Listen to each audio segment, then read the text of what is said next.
जय मसीह की।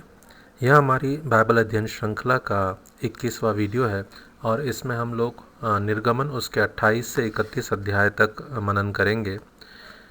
यहाँ पर मूसा को निर्देश दिए गए हैं कि किस प्रकार से याजकी वस्त्र बनाए जाए, किस प्रकार से याजकों का अभिषेक किया जाए, तंबू के अन्य सामान बनाने के विषय में और सेवा कार्यों के विवरण को हम यहाँ पर देखेंगे।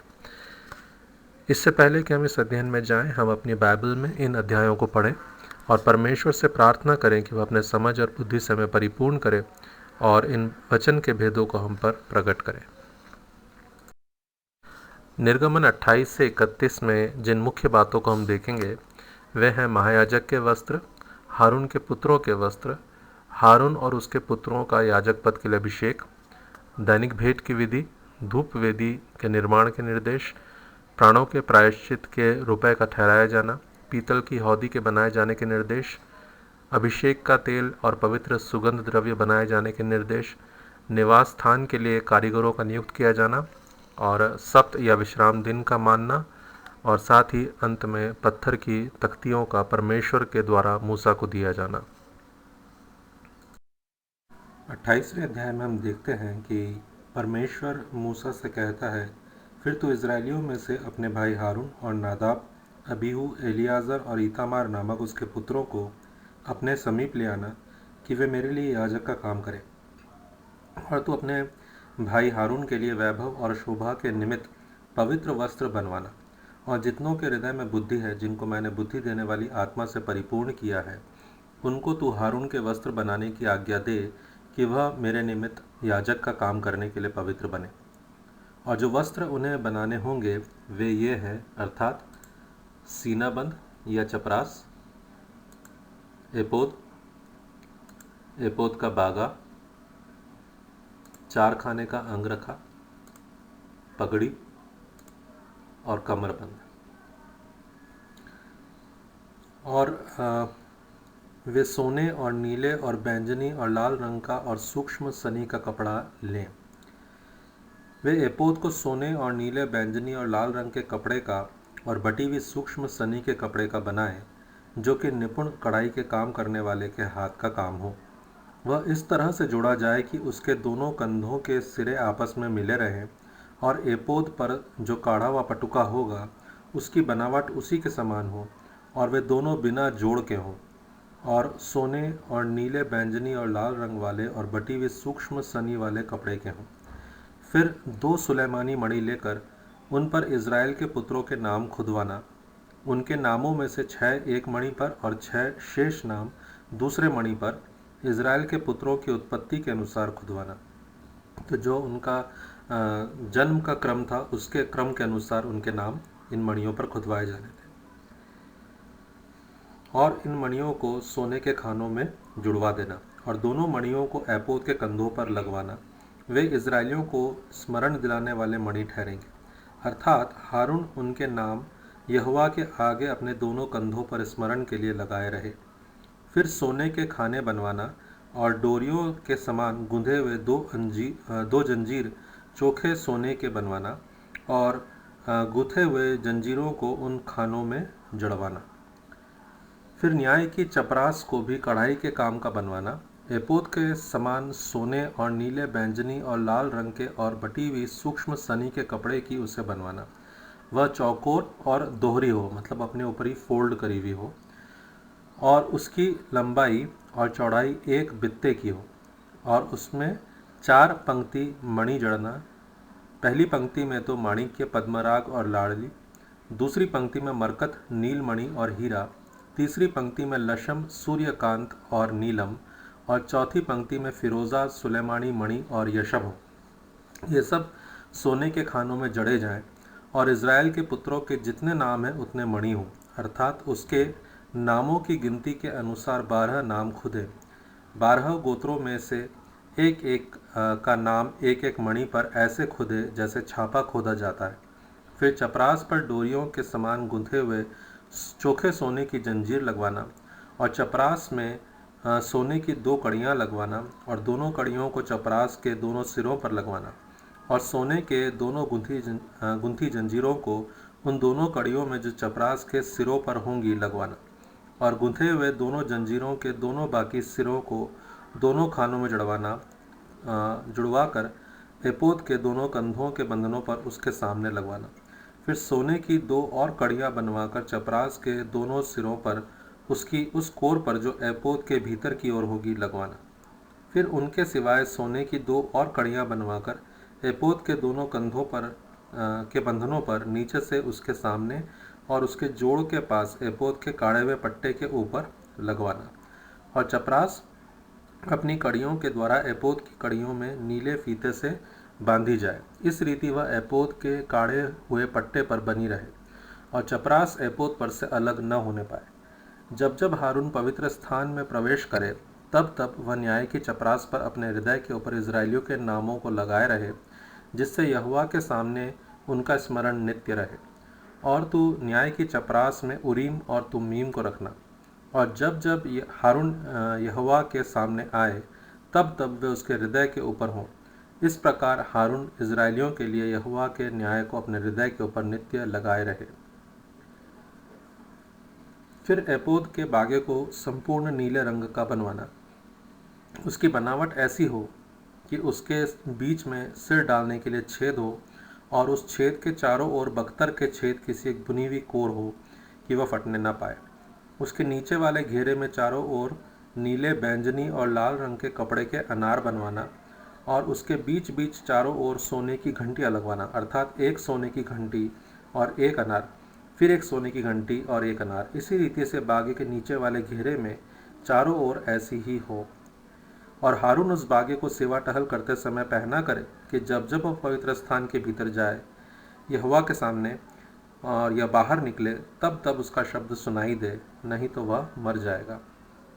फिर चोखे सोने की एक पट्टी बनवाना और जैसे छापे में वैसे ही उसमें ये अक्षर खोदे जाएं, अर्थात यहोवा के लिए पवित्र, और उसे नीले फीते से बांधना और वह पगड़ी के सामने के हिस्से पर रहे।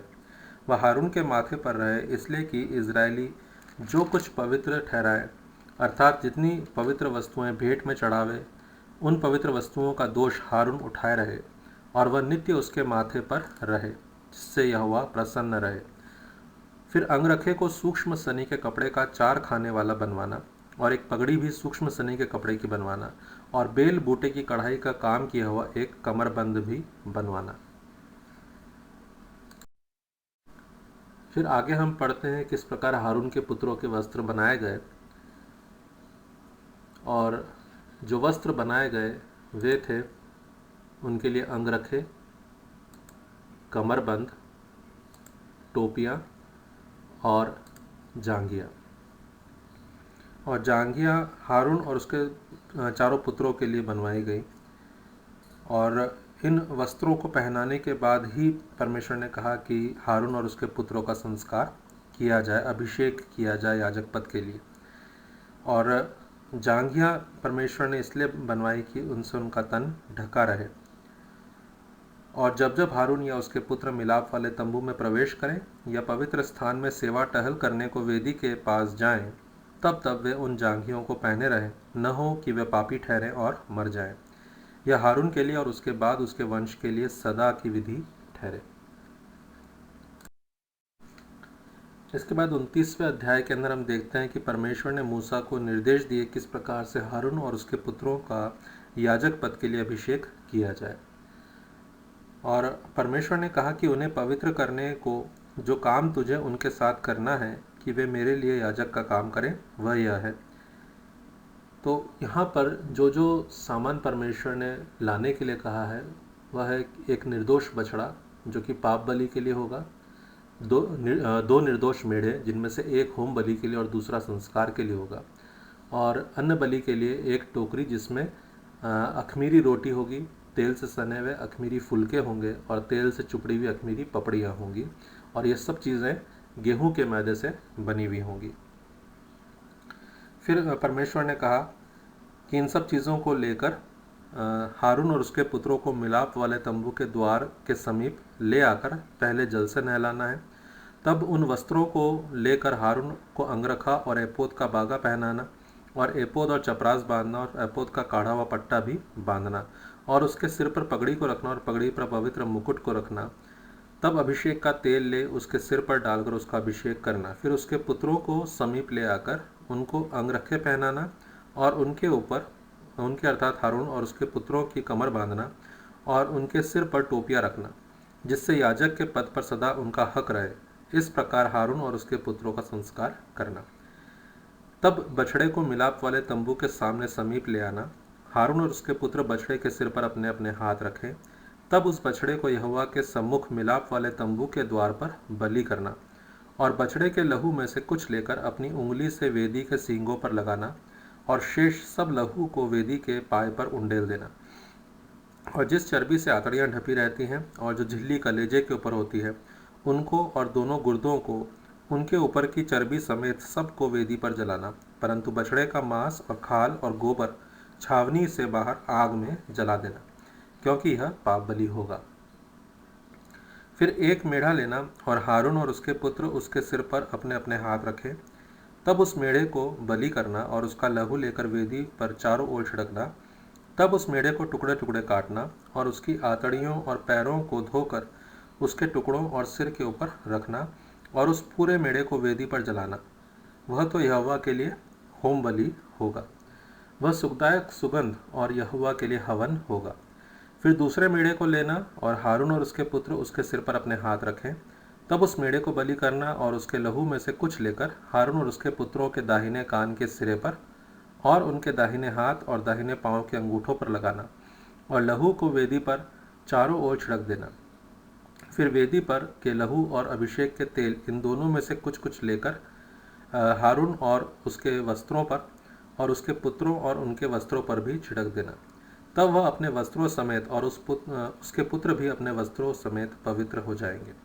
तब मेढ़े को संस्कार वाला जानकर उसमें से चर्बी और मोटी पूंछ को और जिस चर्बी से आंतड़ियाँ ढपी रहती हैं उसको और कलेजे पर की झिल्ली को और चर्बी समेत दोनों गुर्दों को और दाहिने पुट्ठे को लेना और अख़मीरी रोटी की टोकरी जो यहोवा के आगे धरी होगी उसमें से भी एक रोटी और तेल से सने हुए मैदे का एक फुलका और एक पपड़ी लेकर इन सबको हारून और उसके पुत्रों के हाथों में रखकर हिलाए जाने की भेंट ठहराकर यहोवा के आगे हिलाया जाए।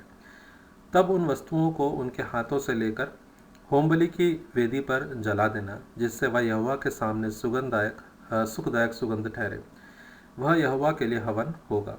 फिर हारून के संस्कार का जो मेढ़ा होगा उसकी छाती को लेकर हिलाए जाने की भेंट के लिए यहोवा के आगे हिलाना और वह तेरा भाग ठहरेगा।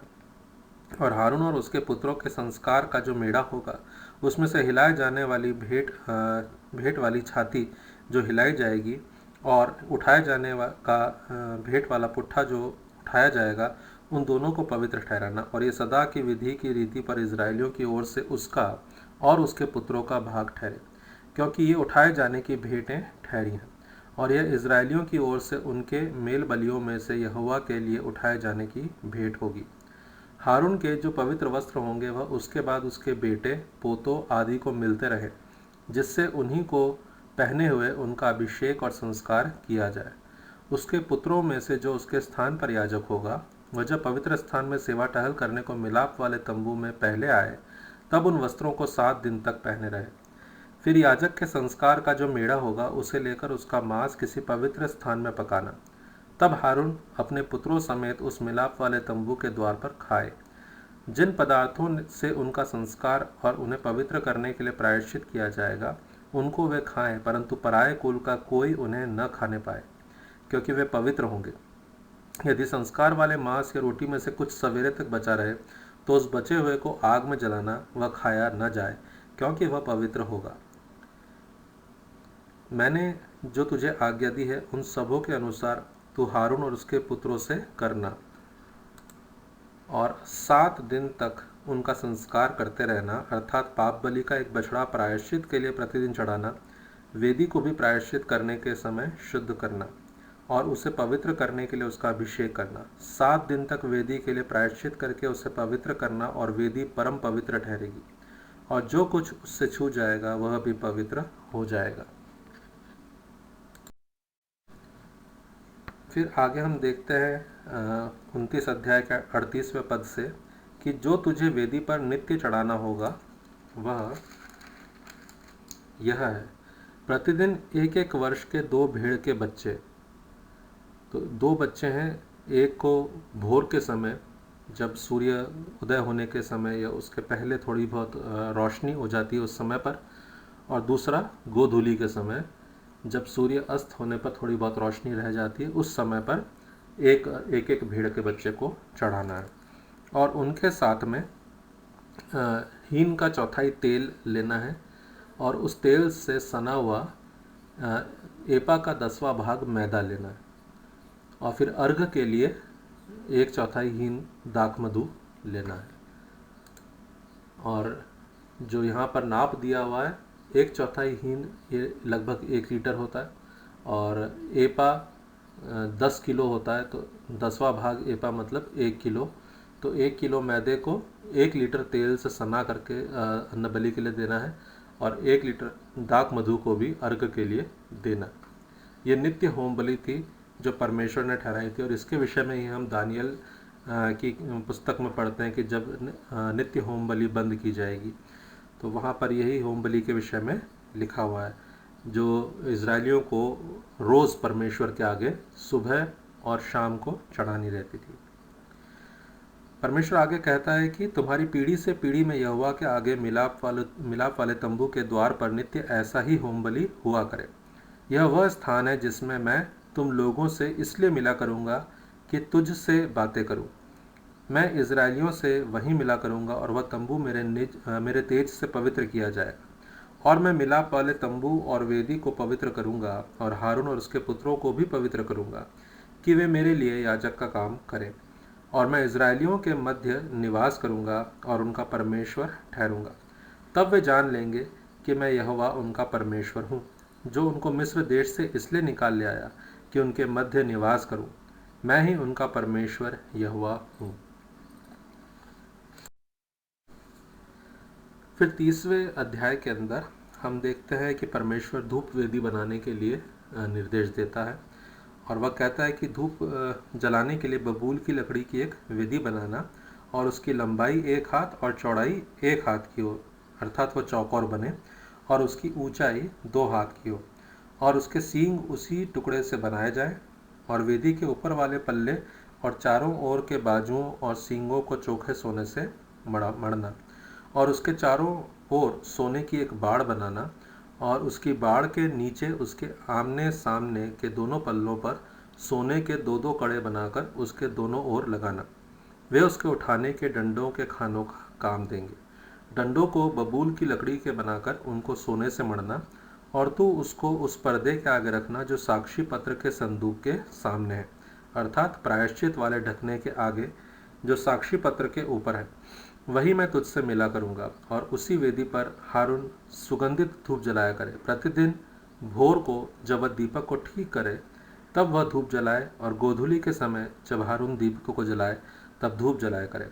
यह धूप यहोवा के सामने तुम्हारी पीढ़ी पीढ़ी में नित्य जलाया जाए। उस वेदी पर तुम किसी अन्य प्रकार का धूप न जलाना, और न उस पर होम बलि और न अन्न बलि चढ़ाना, और न उस पर अर्घ देना।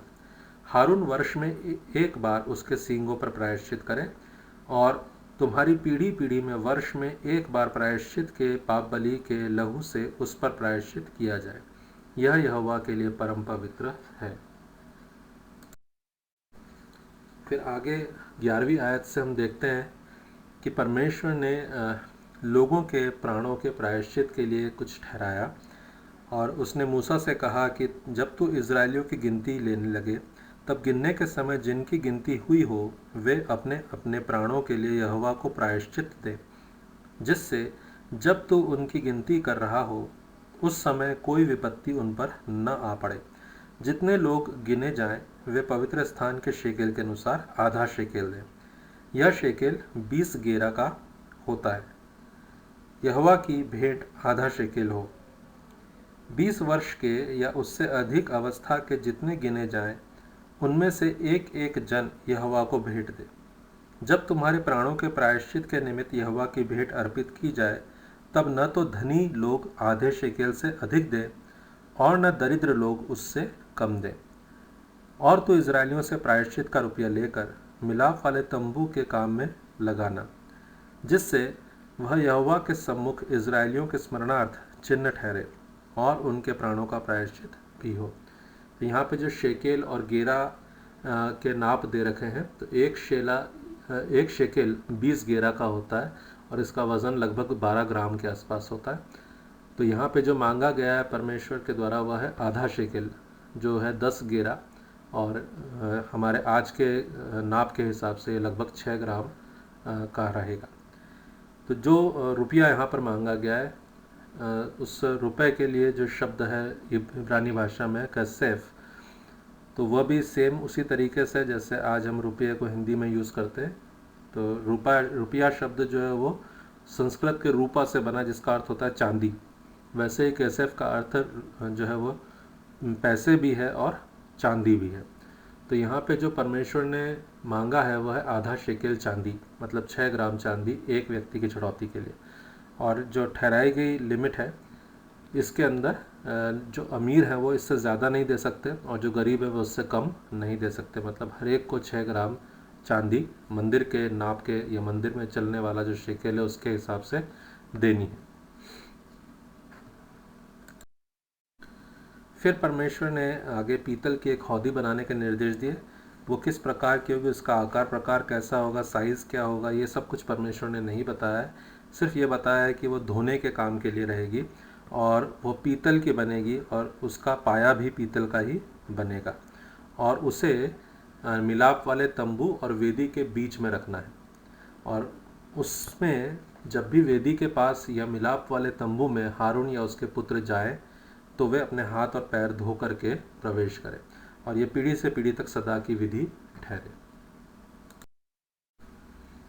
फिर आगे परमेश्वर अभिषेक का तेल बनाने का निर्देश देता है और उसके लिए उसने कुछ तौल ठहराए हैं सुगंधित द्रव्यों के, और एक द्रव्य हैं गंधरस, दालचीनी, अगर और तज।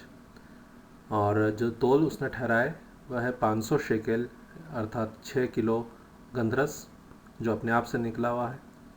ये एक गोंद की तरह निकलने वाला पदार्थ है जो पेड़ों से निकलता है, तो अपने आप निकला हुआ गंधरस। और 250 शेकेल यानी 3 किलो सुगंधित दालचीनी लेनी है और वैसे ही 250 शेकेल या 3 किलो सुगंधित अगर लेना है और 500 शेकेल यानी 6 किलो सुगंधित तज लेना है। कई बार तज और दालचीनी को एक करके देखा जाता है, पर ये दोनों अलग हैं। तज भी दालचीनी के समान एक पेड़ की छाल है जो कि बहुत सुगंधित होती है।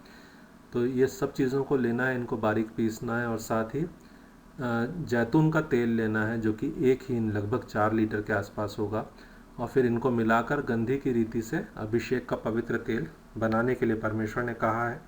और इस अभिषेक के पवित्र तेल से परमेश्वर कहता है कि मिलाप वाले तंबू का, साक्षी पत्र के संदूक का और सारे सामान समेत मेज का और सामान समेत दीवट का और धूप वेदी का और सारे सामान समेत होम वेदी का और पाए समेत हौदी का अभिषेक करना और उनको पवित्र करना, जिससे वे परम पवित्र ठहरे, और जो कुछ उनसे छू जाएगा वह पवित्र हो जाएगा।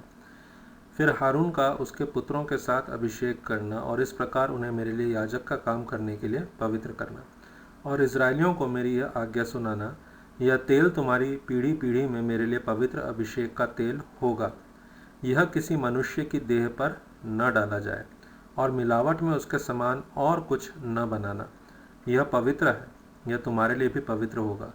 जो कोई इसके समान कुछ बनाए या जो कोई इसमें से कुछ पराये कुल वाले पर लगाए, वह अपने लोगों में से नष्ट किया जाए। फिर पवित्र सुगंध द्रव्य परमेश्वर ने मंगवाए जिसके द्वारा धूप को बनाया जा सके। तो परमेश्वर के सामने धूप वेदी पर धूप जलाने के लिए जो धूप बनाई जानी थी, उनके लिए 4 चीज़ें परमेश्वर ने यहाँ पे मंगवाई है: बोल, नखी, कुंदरू और शुद्ध लोबान। और ये सब एक तोल के हों, मतलब एक बराबर नाप के हों, और इनके अंदर नमक मिलाकर इनसे गंधी की रीति से चोखा और पवित्र सुगंध द्रव्य तैयार करना है और उससे धूप बनाई जानी है। और इसमें से कुछ लेकर के उनको बारीक पीसना है और साक्षी पत्र के आगे रखना है। फिर परमेश्वर कहता है कि जो धूप तू बनवाएगा, मिलावट में उसके समान तुम लोग अपने लिए कुछ और न बनवाना, वह तुम्हारे आगे यहोवा के लिए पवित्र होगा। और जो कोई सूंघने के लिए उसके समान कुछ बनाए, वह अपने लोगों में से नष्ट किया जाए। फिर 31वें अध्याय के अंदर हम देखते हैं कि परमेश्वर ने निवास स्थान को बनाने के लिए कारीगरों को नियुक्त किया और उसने कहा कि मैं ऊरी के पुत्र बसलेल को, जो हूर का पोता और यहूदा के गोत्र का है। ये हूर यहाँ पर हमें दोबारा नाम सुनने को मिलता है। यदि हम 17वें अध्याय के अंदर देखें तो वहाँ पर अमालेकियों से जब इजरायलियों की लड़ाई हुई तो उस समय पर पर्वत पर मूसा, हारून और हूर तीनों गए, और जब मूसा के हाथ भारी हो गए तो उसे पत्थर पर बैठाया गया और हारून और हूर दोनों उसकी एक एक तरफ खड़े हुए और उसके हाथों को पकड़े रहे। तो ये हूर के पोते बसलेल को परमेश्वर ने चुना है, और साथ ही दान के गोत्र में से अहीसामाक के पुत्र ओहोलियाब को भी परमेश्वर ने चुना है। और वह कहता है कि मैं उसको परमेश्वर की आत्मा से, जो बुद्धि, प्रवीणता, ज्ञान और सब प्रकार के कार्यों की समझ देने वाली आत्मा है, उससे परिपूर्ण करता हूँ, जिससे वह कारीगरी के कार्य बुद्धि से निकाल कर सब भांति की बनावट में, अर्थात सोने, चांदी और पीतल में, और जड़ने के लिए मणि काटने में और लकड़ी पर नक्काशी का काम करे। और सुन, मैं दान के गोत्र वाले अहीसामाक के पुत्र ओहोलियाब को उसके संग कर देता हूँ, वरन जितने बुद्धिमान हैं उन सबों के हृदय में मैं बुद्धि देता हूँ, जिससे जितनी वस्तुओं की आज्ञा मैंने तुझे दी है उन सबों को वे बनाए। तो परमेश्वर ने इन दो को नाम लेकर के बुलाया है, और इनके साथ में हेल्पर्स और भी हैं। इसलिए परमेश्वर कहता है कि जितने बुद्धिमान हैं उन सबों के हृदय में मैं बुद्धि देता हूँ, मैं वो प्रवीणता देता हूँ जिसके द्वारा वे मंदिर के उन सामानों को बनवाएं, अर्थात मिलाप वाला तंबू और साक्षी पत्र का संदूक और उस पर का प्रायश्चित वाला ढकना और तंबू का सारा सामान और सामान सहित मेज और सारे सामान समेत चोखे सोने की दीवट और धूप वेदी और सारे सामान सहित होम वेदी और पाए समेत हौदी और काढ़े हुए वस्त्र और हारून याजक के याजक वाले काम के पवित्र वस्त्र और उसके पुत्रों के वस्त्र और अभिषेक का तेल, पवित्र स्थान के लिए सुगंधित धूप, इन सबों को वे उन सब आज्ञाओं के अनुसार बनाए जो मैंने तुझे दी है। तो परमेश्वर ने जितनी आज्ञाएं दी हैं उन आज्ञाओं के अनुसार काम करने के लिए परमेश्वर ने उनके हृदय में बुद्धि दी है, अपनी आत्मा को दिया है, ताकि वे उसी तरीके से काम करें जिस तरह से परमेश्वर चाहता है। आगे हम देखते हैं कि परमेश्वर मूसा से कहता है कि तू इजरायलियों से यह भी कहना कि निश्चय तुम मेरे विश्राम दिनों को मानना, क्योंकि तुम्हारी पीढ़ी पीढ़ी में मेरे और तुम लोगों के बीच यह एक चिन्ह ठहरा है, जिससे तुम यह बात जान रखो कि यहोवा हमारा पवित्र करने हारा है। इस कारण तुम विश्राम दिन को मानना, क्योंकि वह तुम्हारे लिए पवित्र ठहरा है, और जो उसको अपवित्र करे वह निश्चय मार डाला जाए। जो कोई उस दिन में कुछ कामकाज करे वह प्राणी अपने लोगों में से नष्ट किया जाए। 6 दिन तो कामकाज किया जाए, पर 7वां दिन परम विश्राम का दिन और यहोवा के लिए पवित्र है। इसलिए जो कोई विश्राम के दिन में कुछ कामकाज करे वह निश्चय मार डाला जाए। इसलिए इजरायली विश्राम दिन को माना करें, वरन पीढ़ी पीढ़ी में उसको सदा की वाचा का विषय जानकर माना करें। वह मेरे और इजरायलियों के बीच सदा एक चिन्ह रहेगा, क्योंकि 6 दिन में यहोवा ने आकाश और पृथ्वी को बनाया और 7वें दिन विश्राम करके अपना जी ठंडा किया। फिर आखिर में हम देखते हैं कि जब परमेश्वर मूसा से सिनै पर्वत पर ऐसी बातें कर चुका, तब उसने उसको अपनी उंगली से लिखी हुई साक्षी देने वाली पत्थर की दोनों तख्तियाँ दी। पिछले अध्ययन में हमने देखा था कि जब परमेश्वर ने मूसा को अपने पास पहाड़ पर बुलाया, तब उसने कहा था कि मैं अपने हाथों से लिखी हुई आज्ञाएं और व्यवस्थाएं तुझे दूंगा। और जब उसने ये सारी बातें मूसा से कह दी, तब उसके बाद अपनी उंगली से लिखी हुई साक्षी देने वाली पत्थर की दोनों तख्तियाँ मूसा को दी। परमेश्वर आप सबको आशीष दे। आप सभी का धन्यवाद। यदि आपको ये वीडियो पसंद आ रहे हैं तो लाइक करें और सब्सक्राइब करें, ताकि आपको आने वाले वीडियोस की जानकारी मिल सके। मसीह में आपका भाई लवित सैमसन, लिविंग वर्ड मिनिस्ट्री एवं मन्ना मिनिस्ट्री।